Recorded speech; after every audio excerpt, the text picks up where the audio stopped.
Aita for resenting his family and refusing to communicate with them when they use my husband as a piggy bank. I am a 32-year-old female, and I have been married to my husband, who is 35 years old, for just over 15 years. We first met in high school. I supported him while he spent 4 years in the Navy, and he was there for me when I was diagnosed with multiple sclerosis and later Crohn's disease. We did not invite his family to our wedding because his anchor, his uncle who loved him and raised him like a father, had passed away. In his words, the family left behind did not know how to act without him, and he has had no contact with them for years. At the time, I thought it was not my business, but it ultimately came down to a buildup of small issues. This included him emptying the bank account he had built with his uncle to start a life with me after leaving the Navy and being bossed around by his aunt, who is morbidly obese and disabled and constantly needs help. The most troubling aspect, in his opinion, was the manipulation where they would claim that his uncle would have wanted him to do certain things whenever they disagreed with him. Before his discharge, he decided he hated them all and moved in with my family, cutting off communication until we became pregnant. We had always believed that parenthood was unlikely due to my health issues, but 2 years ago we experienced a miracle with the birth of our son after more than 10 years of trying. He has always wanted to be a father and remains an excellent parent to our child. We share responsibilities equally, similar to the modern fathers featured on social media these days. He offers me breaks daily since I am still unwell, and my mother also helps when he is at work.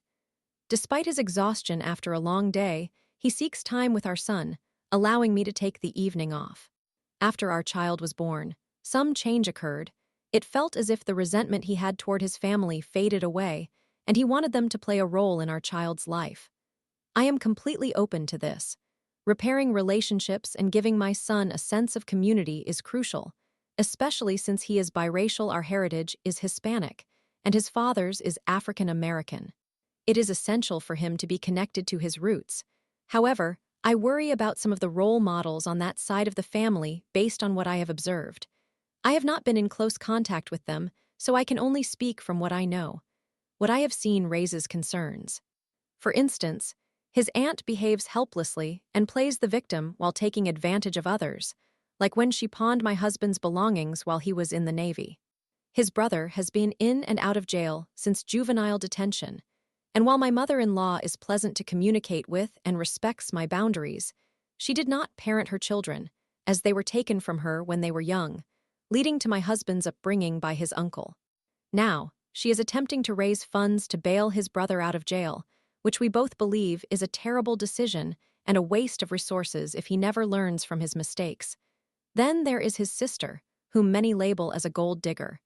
As long as I can remember, she has continually asked him for things rather than expressing love or missing him when they meet. This has always puzzled me. His other brother seems to be somewhat of a hustler, but he is the most mild-mannered of the family I know. He owns a collection of expensive shoes, but often finds himself short of cash or in unexpected financial situations. However, I respect him for having had a long-term girlfriend and, to my knowledge, taking care of her child and occasionally assisting their dramatic aunt since my husband has been out of touch. I want to believe I can tolerate all of this. No family is perfect, and since I do not really know them, it feels unfair to judge them entirely. I regret that I have not had the opportunity to get to know them due to my husband's negative feelings towards them until everything seemed to change after our son was born. The issue we face is this: we are struggling financially. My husband has held at least 10 minimum wage jobs over the past 12 years. The world is challenging, especially since I had to stop working due to my illnesses. I don't want to burden my husband or complain as his aunt used to do. I also refuse to manipulate him like she did, particularly when some women threaten to take their children away to get their way. He is a good father. Therefore, I take on most of the household responsibilities and run a small art business on the side, which only earns a couple of $100s a month. I also manage our government benefits account, which covers my and my son's health care and our food. We still live with my parents, wear discount store clothing, and I do not even have a cell phone, which always perplexes people. It is simply more important for my husband to have one, especially since our car broke down and he has to ride his bike everywhere. We are that tight on cash. We have arranged that when he is paid, we take out my parents' rent, which is not substantial, but we feel obligated to contribute something. We are two adults, a baby, and our little dog living in the garage, which my parents keep updated with air conditioning, a refrigerator, and everything we need to maintain our independence. Typically, we pay about half of his paycheck in rent, and he gives me a small amount to help with necessary expenses such as diapers or clothes, as our son is continually growing and requires various items. The income I earn from my side business is my personal spending money, while what remains in his account each month is his. I use my earnings for things like food delivery, going out with my mom occasionally to bookstores or the mall, or purchasing new toys for my son, who adores cars and has an extensive collection. He occasionally splurges on maintaining his phone, ordering food, or keeping up his PlayStation Plus account. He has bought me treats from time to time, but I prefer food or snacks over makeup or nail products. Lately, his generosity has diminished, but that is fine, as I have also cut back on my gifting to him since our resources are redirected towards our son.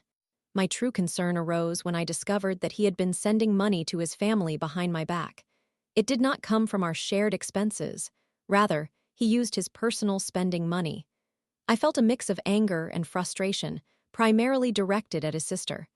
I came across the messages where she requested funds for a hotel, food, and Uber rides, just small requests here and there. For a few months, he was sending her $40 monthly without informing me. My immediate reaction was resentment toward his sister. He has me, his sick wife, and a son, and they are aware of our circumstances. Yet she has the audacity to revert to her old ways and beg for money. My husband argues that she is in a difficult situation and genuinely needs help. However, the last time she visited, she had a nice phone, beautifully manicured nails, a job, and a car.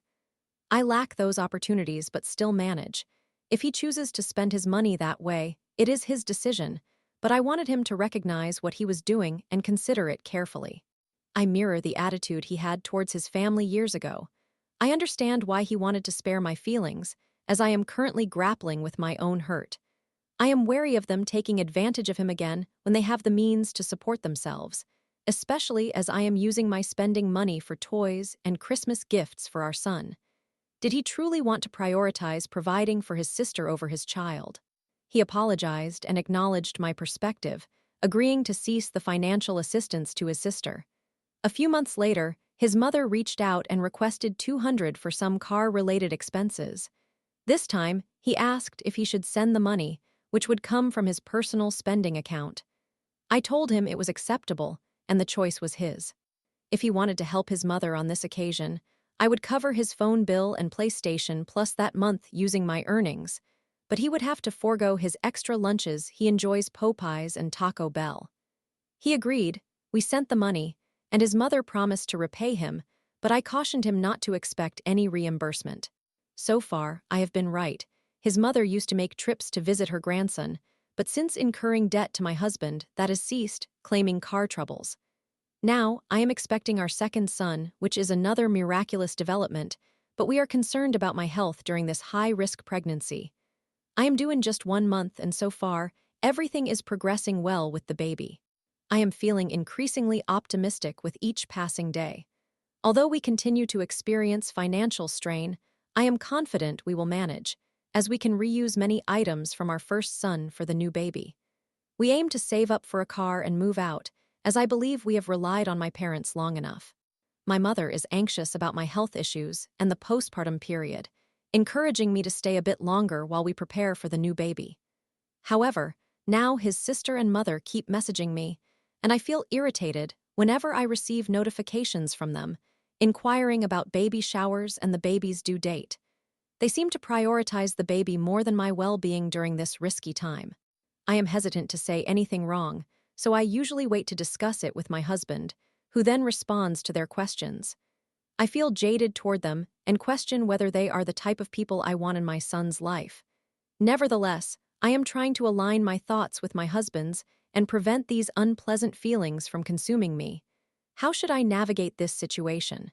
What is the appropriate way to handle my troubling emotions? Am I wrong for feeling this resentment initially? After all, It is about money. I am not meant to feel as if my husband, his finances, and our child belong solely to me, not to them. In summary, am I a bad person for not wanting my husband to provide financial assistance to his family, fearing they may exploit him, and feeling irritated when they reach out to me to talk about my babies? Story 2. Am I the a-hole for kicking my friend out? Hello, Reddit. I am using a throwaway account because the individual mentioned in this post has a Reddit account, and this post is likely to be recognizable. I prefer him not to associate it with my username. I hadn't intended to share a post like this, but I've recently been overwhelmed by "Am I the a-hole?" posts on YouTube Shorts, and I thought I would seek an outside perspective. I, 20, female, met Luke, 18, male, not his real name, in the spring of 2023 on what was then still Twitter. Initially, we connected over our mutual mental health issues and developed a strong friendship over the following 18 months. He shared stories about his toxic and mutually abusive relationship with his ex, as well as his other relationships, all equally disappointing, interestingly. Though many were unfortunate, often due to circumstances beyond his control, I still regret ignoring the warning signs. I do not want to disclose his personal challenges in detail, so I will generalize Luke came from a very abusive family, and his mother controlled every aspect of his life. He was desperate for a way out, and in August, I invited him to move in with my family and me. I still live with my parents, due to my previously mentioned mental health issues, and they were cautious but ultimately agreed. Luke moved in at the end of September. I was hopeful. I considered him my best friend and anticipated that everything would go smoothly. Initially, it did, but starting in early October, my mental health began to decline significantly. I began attending a daily partial hospitalization program for mental health treatment and gradually got used to functioning normally. In contrast, Luke took a considerable time to consider treatment. My family and I suggested numerous options and even financed his health care out of our own pockets. Luke didn't have proof of residence, making it impossible for him to secure identification or insurance. It wasn't until the end of October that he finally agreed to see a therapist. He declined a higher level of care, and we could not compel him to do so. This situation began to strain my family. Due to Luke's traumatic childhood, he was emotionally stunted at around 13 and struggled to be self-sufficient, something neither my parents nor I anticipated. I mention this not as an insult. I also feel frozen at 16 for similar reasons. We exhausted ourselves trying to make him feel at ease, but nothing seemed to work. He needed more time to adjust. Our food didn't please him. The bed in his room was uncomfortable. And lastly, our cat became an issue. My family and I have 5 cats and 1 dog. My roommate brought a cat when he moved in, and we took care of her spaying. This arrangement was agreed upon beforehand. The cat came with the roommate, and there was no room for negotiation. We were fine with this arrangement. However, our cats were not. Cats are territorial creatures, necessitating a gradual introduction, which Luke was reluctant to facilitate. Consequently, one of our cats, who I will call B for the purpose of this narrative, grew increasingly fascinated by the strange cat behind the door. We made efforts to keep them apart, but B is exceptionally clever, quick, and small, making it challenging to catch her when she was up to no good. Starting in November, Luke began insisting that we remove B from the house. He claimed he would rather return to his mother's home than continue living with her. I said we could discuss alternate housing arrangements if he was unhappy, to which he refused. He became upset with me for choosing a cat over a person, which was incredibly anxiety-inducing. I genuinely desired Luke's happiness, but it was evident that he was not. At the end of November, Luke received the news that his grandmother was terminally ill. My father and I drove him back to his home state to visit her. The initial plan was a weekend trip, but when she passed away, it unexpectedly extended to a week, then 2, and eventually 4 weeks.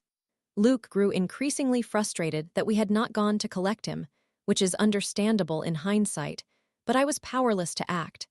I could drive, but not for extended periods or on the winding roads leading to his state. The regular interstate had collapsed in October due to a hurricane. I spoke with my parents and urged them to devise a plan to bring Luke back home, as both he and I were becoming increasingly distressed about the delay. At that moment, I genuinely wanted him to return. He was my friend, and I missed him. Around this time, Luke's friend reached out to understand my perspective on the situation. I explained my feelings, sharing a few concerns. It was nothing major, just that I felt Luke wasn't putting in the effort for his well-being, and I was feeling overwhelmed. This marked the turning point where our friendship unraveled. Luke sent me several angry messages on Discord, accusing me of talking behind his back, leading to a destructive spiral for me. I felt terrible for expressing my frustrations about him, yet I was equally upset that he held me responsible for circumstances beyond my control. What troubled me most, however, was that a few weeks prior, Luke had recounted a conversation he had with a mutual friend in which that friend referred to my father as a malignant narcissist and commented on my father being hot and cold, typical of someone with dissociative identity disorder. Yes, really. I had laughed off that discussion at the time, though it made me uncomfortable, as I wasn't sure how to approach the matter. Anyway, I decided to log off Discord at that point. The anxiety I was experiencing was simply unreasonable.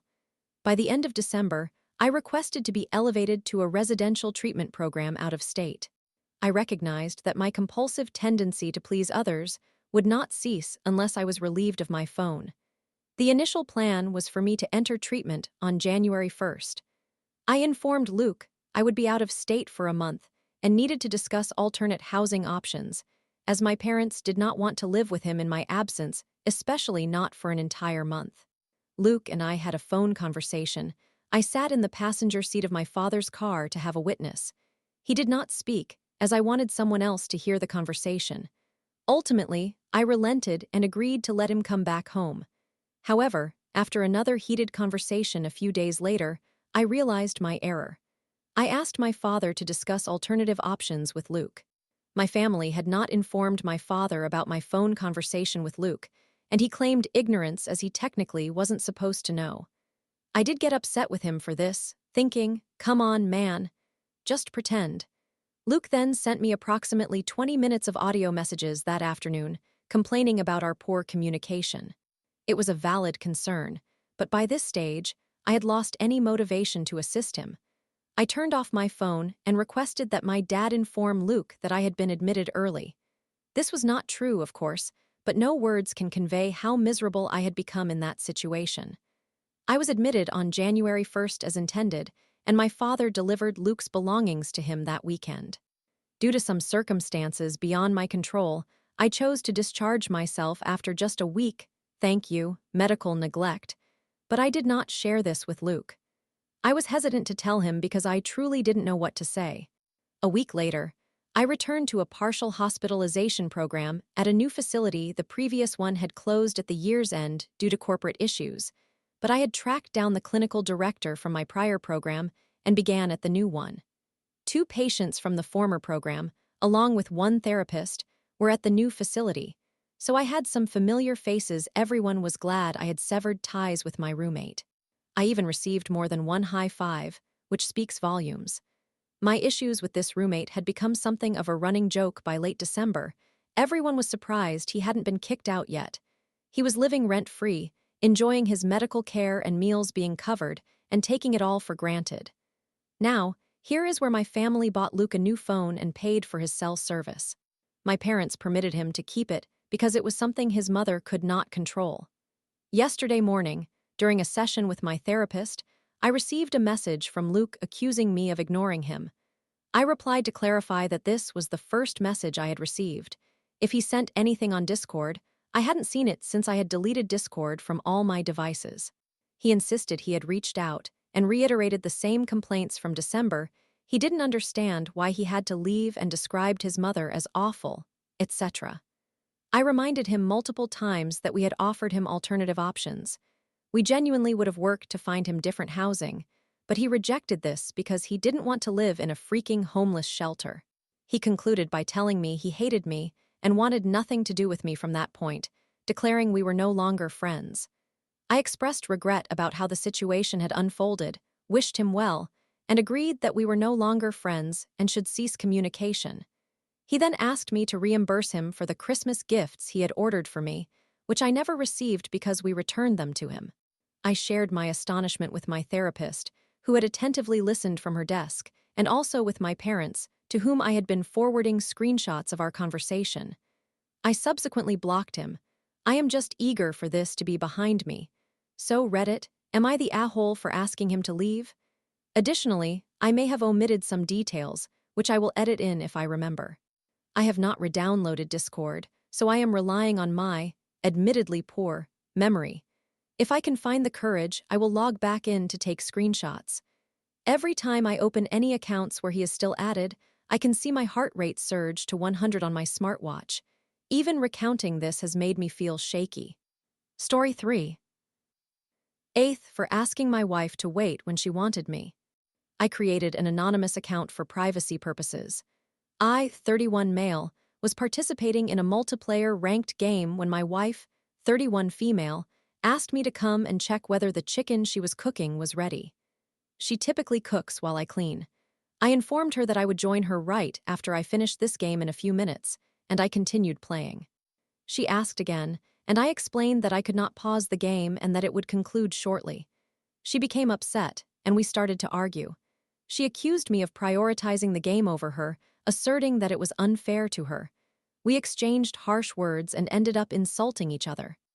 We then gave each other the silent treatment as we attempted to have dinner in separate rooms before resorting to texting one another. Transcript: Wife, this is a problem related to video games. Me, it's a communication issue. Wife, clearly, wife, but I'm not unreasonable for wanting you to prioritize me. Wife, I'm not being selfish. Wife, in this context. Wife, I was really looking forward to spending time with you tonight. Wife, you made me feel like I was secondary to your game. Wife, I deserve your attention even if I'm not in immediate distress. Me, I feel the same way. I already informed everyone that I wouldn't be available because I wanted to spend time with you. You were preparing dinner, and I was engaged in a game. This was my first 20 minutes of relaxation today. Needing to complete what I was doing does not mean you are less significant than video games. Clearly, you hold higher importance. My hobby cannot be paused the way yours can.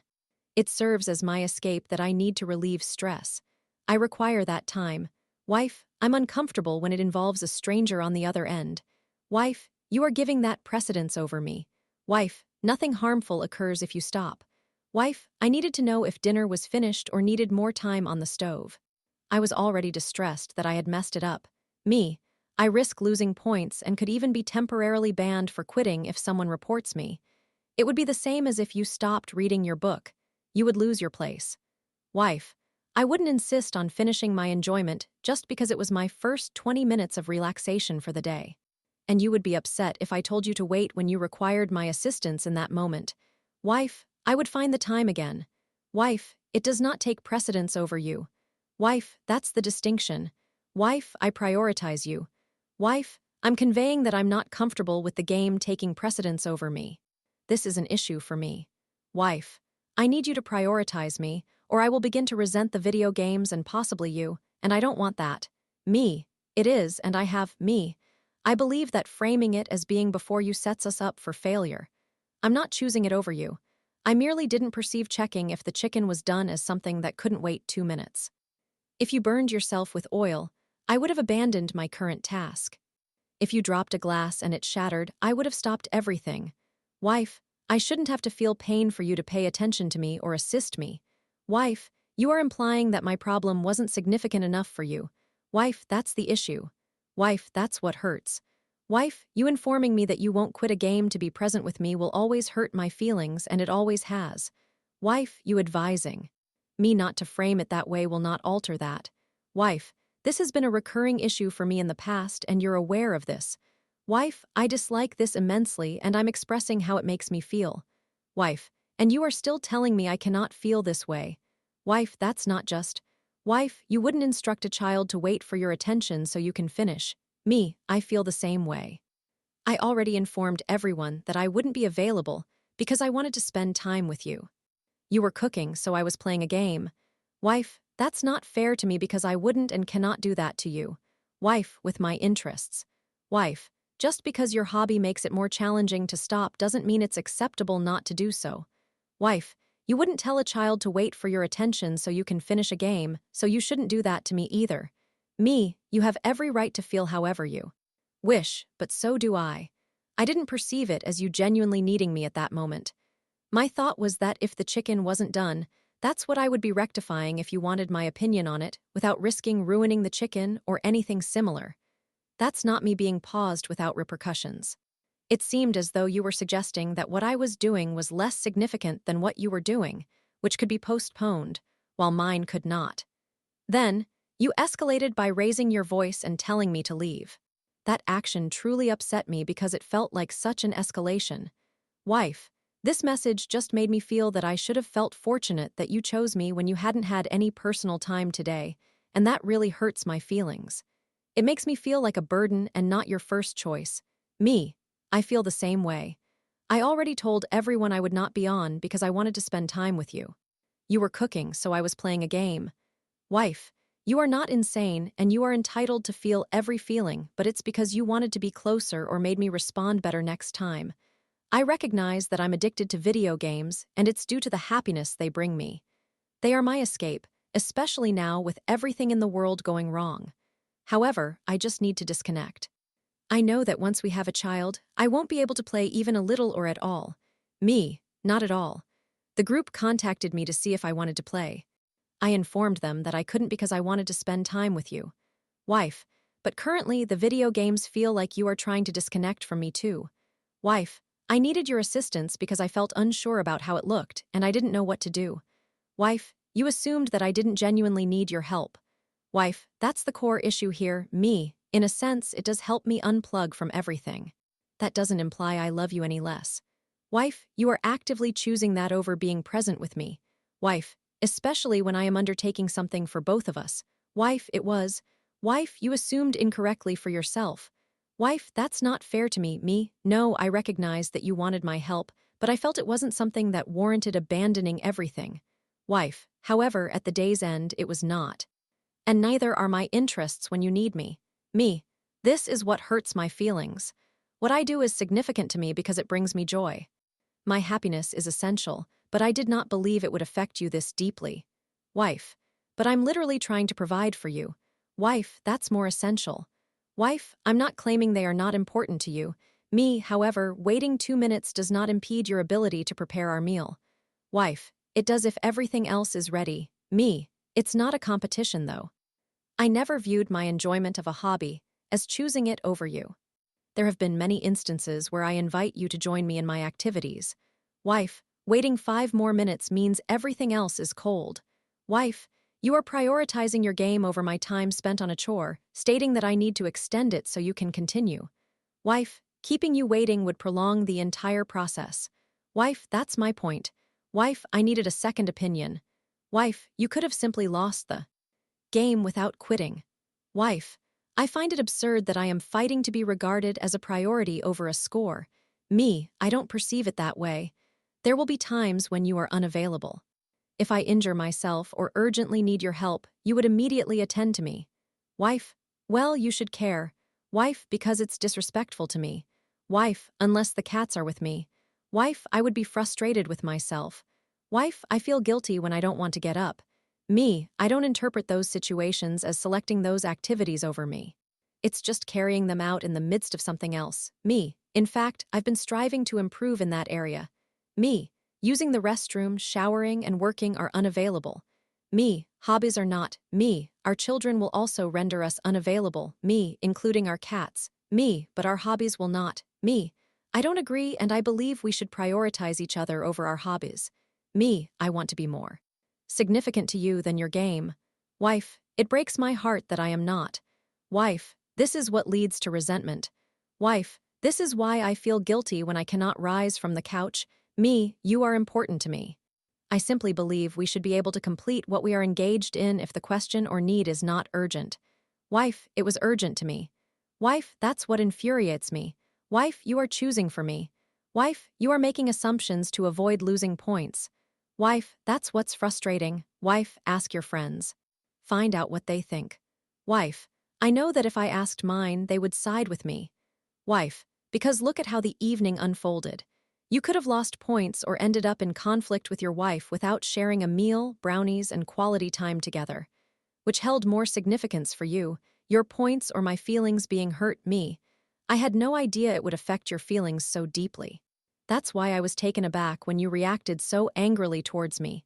Wife, I hope you are pleased with your points because that's what you now have to spend the evening with.